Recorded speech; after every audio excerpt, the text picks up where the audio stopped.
Hello and welcome to the Freedom Seekers Show, where we dive into the hearts and minds of those who live life on their own terms. I'm your host, Yvonne Winkler, certified life coach and women's wisdom guide. I'm also an author, a facilitator, and a mental health advocate. And I want to acknowledge that I'm on the unceded traditional territories of the Comox First Nation. And today, we're so honored to host Anne Dunnett, a remarkable creative entrepreneur, designer, writer, and haiku poet, hailing from beautiful Vancouver Island, BC. Anne's journey into the world of haiku began with the simple introduction by her grandmother, leading her down a path of discovery, connection, and profound insight. And through haiku, Anne explores the essence of nature, the beauty of simplicity, and the depth of everyday moments. She has dedicated her life to guiding others on how to embrace the seasonal living, unlocking spirituality, and mastering the art of being truly present. Join us as we uncover the layers of Anne's journey and how the ancient philosophy of haiku can transform our lives today. Welcome, Anne. It is so great to have you here. Thank you for having me. I'm very excited to be here as well. Well, let's dive right in. Well, as you know, seasonal living is right up my alley as well. So I'm super stoked that we get to talk about this today. And in our pre-chat, we talked a little bit about just how wonderful it feels to have spring here and the sun and the emergence of new things. So I'm very curious if you could share the story of how your grandmother introduced you to haiku and how that moment has influenced your personal and professional life. Absolutely. Thank you for asking that question. My grandmother was a very creative and interesting woman. She lived her life to the beat of her own drum, and she was very spiritual. And she had a little book, poetry published when she was in her 70s. Like, she finally just said, I'm going to publish a book. And a little section in that book was haiku poetry. And that was around the same time that I had an elementary school assignment to write haiku. So when I got the assignment, of course, I was like, oh, well, I'm going to go and get some help. So I asked her if she could help me write this haiku. And what's really magical about this is that but when you're 10 or 12, you're doing all sorts of art assignments and crafts, and your parents probably toss a bunch of stuff out. But for some reason, my mom kept the scrapbook that I had when I was 10.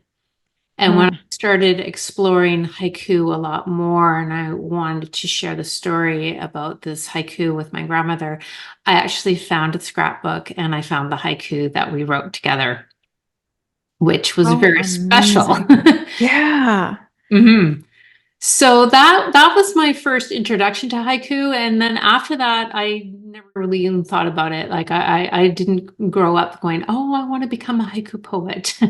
I wanted to be creative. I wanted to be more of an artist. And I ended up becoming a graphic designer.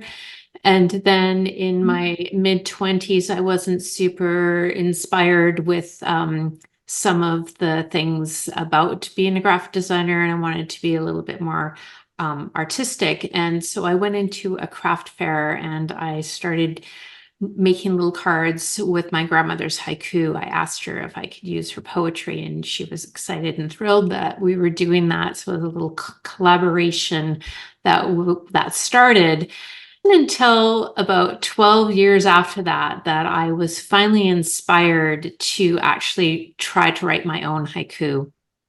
And I was exploring a lot of Japanese culture, and I was reading different books about it. And this one book that I was really drawn to had a whole section about haiku poetry. And I was like, maybe I should try this. And Then I ended up connecting with the haiku community. I was living in Vancouver at the time, and I joined the Vancouver Haiku group. And that was when I learned so much about haiku and a lot of these philosophies that I've become really passionate about. And there's a lot more to haiku than what people think there is. So let's talk about that right away. Like, what are these philosophies? And with its emphasis on nature and simplicity and living in the moment, how has that shaped your approach to creativity and life? I would say the biggest misconception about haiku, it gets a little bit fuzzy with some of these things. A lot of people were taught, and this was one thing that I was taught about haiku when I took that assignment, is that it's based on a 5-7-5 syllable count. And I'll explain a little bit more about what that means. And in the school system, they were teaching it that way. So this is where it gets a little fuzzy with Japanese haiku is written, it's not syllables, it's sounds. So they count sounds instead.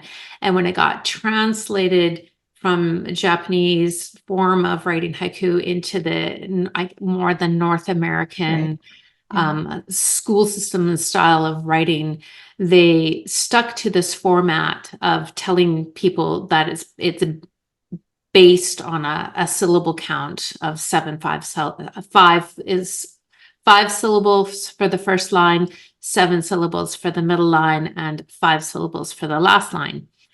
And when I joined the haiku group, they said to me, forget it, don't count syllables. It's not about counting syllables. But there's a lot of haiku poets out there that believe and are very attached to this concept that it's a 5-7-5 syllable count. But I listened to what they were saying, and because these are haiku poets that are published and they're really well known, and I just took it to heart and I believed them. And I liked their philosophies. So the heart of haiku is actually about being in the moment. It's written in the present tense. And to me, that's the most powerful thing about it. And it's really about expressing the haiku poets, a moment that they're having. So they're writing, the rising sun, or, sipping tea, walking through the woods, things like that. So it's always written as if it's happening in that moment. Do you have one that you can share with us? Absolutely. I'm glad that you asked. I have a spring haiku because we're entering spring, and I don't know if you're seeing the cherry blossoms are starting to come out in this area. And I always get so excited about it. It's like, when you're getting older, when you get excited about cherry blossoms. But it just brings so much joy to me when I start to see that, because that the seasons are shifting and that spring is coming, and the days are getting longer, and it's just such a refreshing energy that's coming to us. So I'm going to read cherry blossom haiku. Love it. So you probably know this about me, and this is a little bit of a haiku thing. So it's I just invite everybody to just close your eyes, but I will read the haiku twice. And the reason of doing this is to help you actually experience it and feel it and take it in. So I invite you to close your eyes. Plum blossom scent.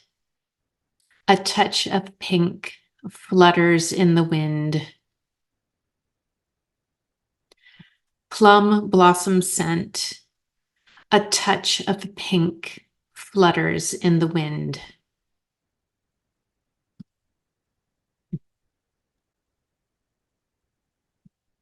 I feel they're so beautiful. Like I love, and I've been exposed to your poetry now several times, and I just think they're so beautiful. And I particularly really loved what you said about that the power of these poems lies in the present tense. Mhm. I just think that, and that is so significant for seasonal living, period. Like Mhm. it's, not wishing to have anything other than what it is right now. Like, Mhm. and embracing the rain, the shine, Mhm. Mhm. and the cold, like all in one, like all can exist in the same. It is the pink fluttering in the air. I can feel You can feel it and you can see it. the lightness of it. Yes. Mm. Yeah. And that's another thing about haiku is that it taps into your senses. So you'll often, like I said, the fluttering and the touch of pink, or sometimes it's not super literal because obviously this one is a little bit more on that abstract.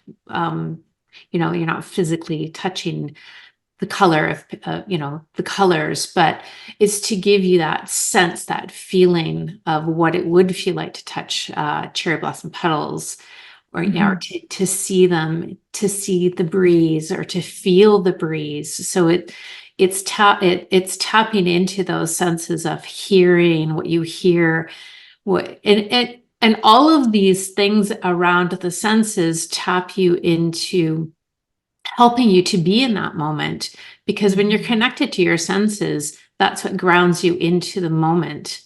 And so haiku is about the senses, it's about the seasons, and it's really about creating, not creating, but the words are images. So it gives you images that you can feel, and it doesn't tell you to do anything. And this is another part that I love about haiku that I think is really powerful, that it's not a quote, it's not telling you to go and do something. It's taking you inward from your thinking mind into your feeling heart. So Mhm. so there's a profound simplicity about haiku that people don't quite understand. And that's the part about it that I think is really special, is that Mhm. it takes you to those places. And once I explain it to people and once they understand it, then the light bulb goes off and then they go, oh, okay.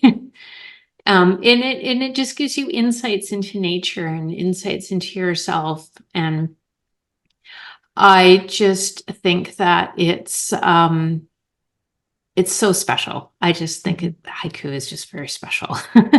Yes, and I can see why. I can definitely Mhm. see why, and I can see the connection. So, um,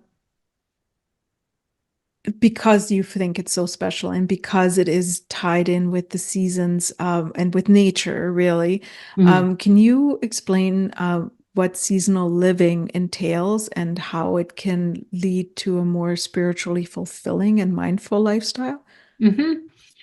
Well, really, seasonal living is connecting to really to nature and the changing seasons. And as you know, we're moving into spring, we've got the equinox on the 19th, and that's officially the first day of spring. And spring is the energy of a rebirth and renewal and waking up and the morning and the light. And how often do people actually even think about these things? Mhm. And when we're connected to the rhythms and the cycles of nature, I believe that we're living in more fullness, more holistically. We're living fuller, and we're not going to be feeling that emptiness or that lack of wanting, because living more in the moment and looking at nature, and actually really looking at nature to appreciate the magic that it's giving us, and to reflect on what is, like in the spring, what is something that you want to rebirth in your own life. Like, what do you want to activate? Think about your dreams, what things like that. And then when we go into the summer, that's the full moon energy, and that's when we're more productive and we're more outgoing and we're social, we're doing more, actually. And then when we move into the fall season, that's more of that letting go. When you look at the leaves, or the trees are dying, that's a death. It's a spiritual death that we go through. It doesn't have to be depressing or morbid or anything like that, but that's part of what that cycle is. And you go through the fall season, and then you go into winter, and that's really the rest and restoration of going into that reflective moments of that time. And it's unfortunate that Christmas is around that same time, and it's very social, and it's not really quite in harmony. But if we start to connect with these rhythms and really look at our lives and think about how we're currently living, and not even thinking about these things. And another part of haiku is it's the art of noticing, of being the observer, and almost, this is a little bit more of a, I guess, Buddhism or Zen approach of having that detachment when you go into that mindset of just observing and not getting emotionally wrapped up into things. Like world events right now is so upsetting, and then it's like, how can you step back from some of these things that are happening and just have that being more of watching a movie and not getting upset. And like, that's another thing about haiku that can teach you how to approach things like that, with this awareness of the outer world, but bringing it into your inner world.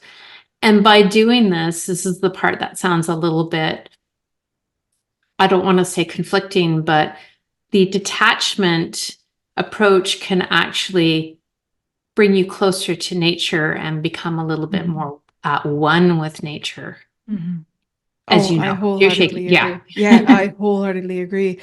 It's you're not being swept up by someone else's narrative, or by what the outside world is wanting from you, to believe, to say, to do, whatever the case may be. It's detaching from it so that you can ground Yeah. back into what is real for you, because we're all individual beings living in a collective. So for all of us, it has an individual impact, and we're all hearing the same story, but we're interpreting it in completely different ways. So having the opportunity through nature, and I love that. I think this is my favorite part about it as well, that you said, that is to have an anchoring point, and nature does that for us quite physically, like being able to just step outside into nature. Most people immediately go, having the ability to breathe fresh air, having this different scents and aromas in the air, if you're lucky enough to live in a place where you're not polluted. Yeah. So, and being tapped in enough on a daily basis to stop and notice. I think Yeah. this is what I'm really been learning from you in our since we've known each other, is that haiku and seasonal living is not just about understanding that everything is a cycle and a season, and also to literally absorb every day for the gift that it is, the presence that it is, because it's there is so much magic that can happen within just that. And Mhm. I've gotten off into a little bit of a thing because That's I okay. went into my own head on that. Um, so I'm curious, having said all of this, what you said and my input into it, how do you find inspiration then on an everyday and on an everyday basis, um, to go about your day? Like, do you go for walks like, do you have rituals? Like, how do you find that inspiration every day? I think because, as you know, I've been building out this everyday seasonal living circle. I feel like I breathe it and I live it, and it's become so ingrained in part of how I am living. But I don't have a ritual of going out in nature every day. I Okay. try my best to do that, but I Mhm. do look outside every moment that I can, and Yeah. I take that nature in, even if it's in the backyard, and look at the beauty that we're very fortunate with where we Mhm. live. Sure. But I have just that expanded awareness of seeing the buds, and Mhm. seeing the shifts and the change in the light during the day. And I think it's just almost a natural for me to be doing that way, but I want to inspire people to start learning how to do that for themselves, Mhm. and then those shifts will start to take. And it's so subtle, these living this way. It's a subtle way of living, but and I'm not going to sit here and say that I'm happy all the time. I, you No, know I don't think that's what it's about. and Mhm. that's not what it's about. It's actually it's just about being connected, and being like really connecting to your emotions too, because Mhm. haiku is also about feelings and Mhm. expressing those feelings and not pushing them down when you do have those feelings. And that's one thing that the fall season, as you know, is a little bit about, is that release and Mhm. releasing some of these emotions. So I'm not sure if that really answered your question.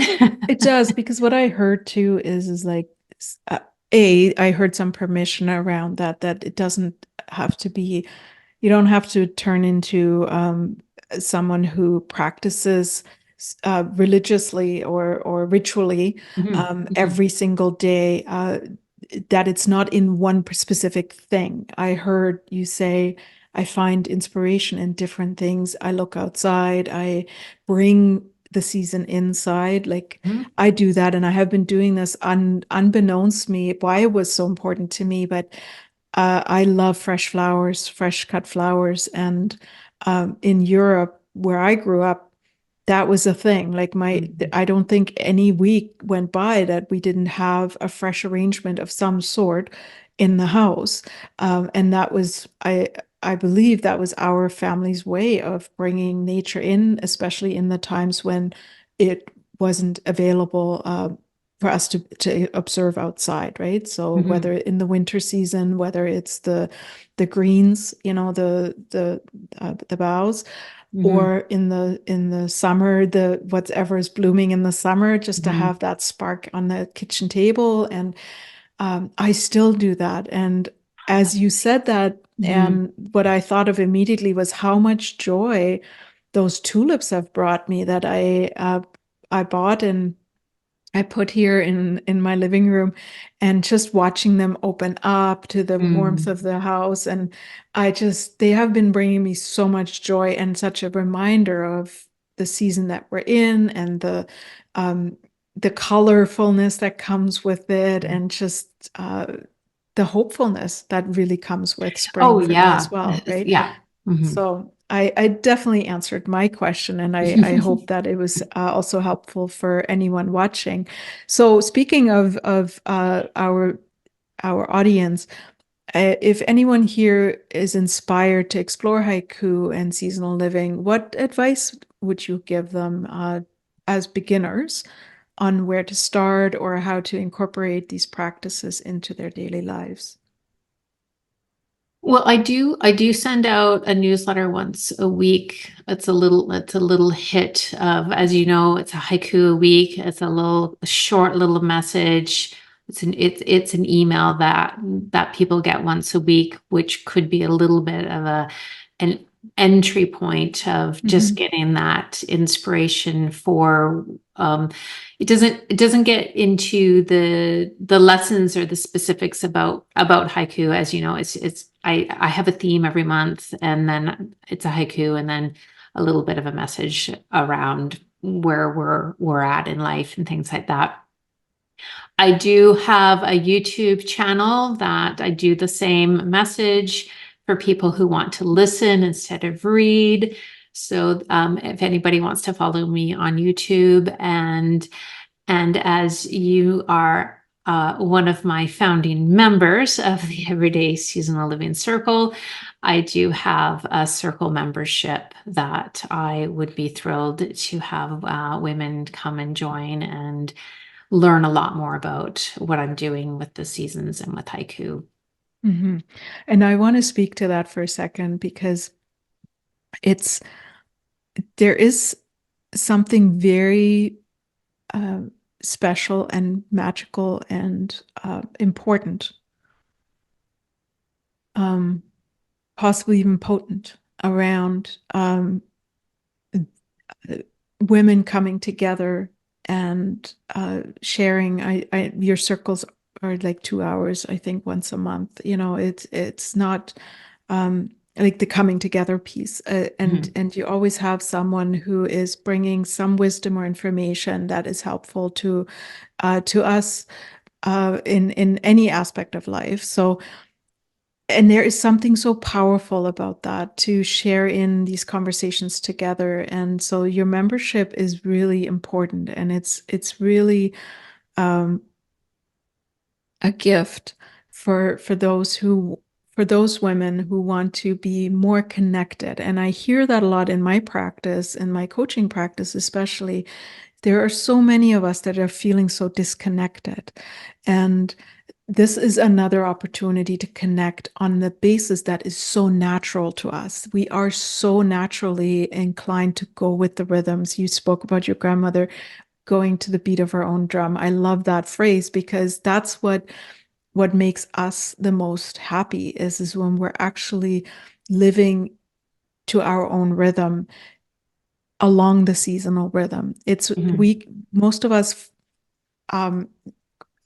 go out of orbit, as I like saying, when we're asked to be something. Like you brought up Christmas and how that seems so unnatural to be in these festivities during a time that is really introspective. And that is what seasonal living really is brought out in me, is to understand that my rhythm is my rhythm, and I can honor that within the social functions.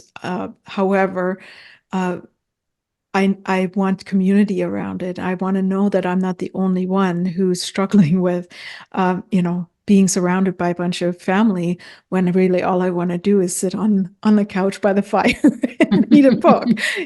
So I treasure what you have created here, and I thank you for that, Anne. And your poems are incredible, and your art with it is spectacular. Like you can see it right now in Anne's background. Like she just has such a magical gift around colors and texture and putting these art pieces together. So thank you for your gift. I really appreciate you being on the show and sharing your wisdom with us. It's been an absolute delight to have you here today. And your insights into haiku and seasonal living and being in the moment offer such a refreshing perspective on how we can all lead just a more mindful and connected life. So thank you for sharing your journey and your wisdom. And for those inspired to dive deeper into the world of haiku and seasonal living with Anne Dunnett, go check out her website. I'll put all of the links in the show notes here. And she has offered us a special meditation which you can download. So make sure you go to the show notes. I'll put the link there. And this meditation, I understand it's 4 meditations. It's for all 4 seasons, or is it one meditation that It's has one all 4? Yeah, it's one meditation. It takes you through a whole year, Through 4 seasons in 10 minutes. That's incredible. So what's your favorite thing about that? I just think the journey, it takes you through a little bit of a journey where you actually feel each season as I go through it. And it's definitely a unique, creative type of meditation. And it does have the haiku woven in it as well, which makes it a little bit different as well. I've enjoyed creating them. And it's so special because we are going through each season every breath we take. So it's not that we can only listen to a seasonal meditation the season of, like, we are going through the ebbs and flows of each season throughout the day, throughout the hour, throughout a minute. So and through each breath. So thank you again. It's incredible, Anne, and keep doing what you're doing. We need more of you in the world, and keep on shining your light. So thank you all for tuning in, and a special thank you to our sponsor, YvonneWinkler.com, for making this giveaway possible. And together we're building a community of freedom seekers. Remember, your story has the power to inspire change, not just in your life, but in the lives of others. And we can't wait to hear from you. Have a great day.